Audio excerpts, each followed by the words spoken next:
రసోహమప్సు కౌంతేయ ప్రభాస్మి శశిసూర్యయోః ప్రణవః సర్వవేదేషు శబ్దః ఖే పౌరుషం ఋషు.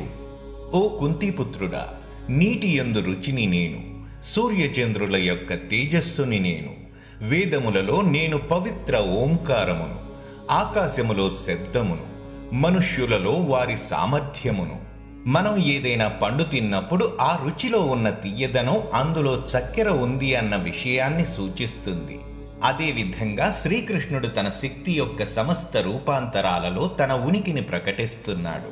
అందుకే నీటి యందున్న రుచి తానే అంటున్నాడు. నీటి యొక్క రుచి దాని ప్రత్యేక సహజ స్వభావము. ఎవరైనా నీటి యొక్క రుచిని నీటి నుండి వేరు చేయగలరా? మిగతా అన్ని భౌతిక శక్తులైన వాయువు, అగ్ని, ఘన పదార్థములు తమ రుచిని వ్యక్తీకరించడానికి నీరు కావాలి. తేమలేని ఎండిన నాలుకపై ఏదైనా ఘన పదార్థమును పెట్టి చూడండి, మనకు ఎటువంటి రుచి తెలియదు.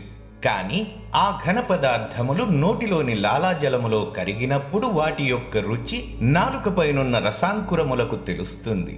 అప్పుడు మనం దాని రుచిని అనుభవించగలం. అదేవిధంగా ఆకాశం శబ్దమునకు వాహకంగా పనిచేస్తుంది. శబ్దమే ఎన్నో రకాల భాషలుగా రూపాంతరం చెందుతుంది. ఆకాశంలో ఉండే శబ్దము ఆ భగవంతుడి శక్తి స్వరూపము.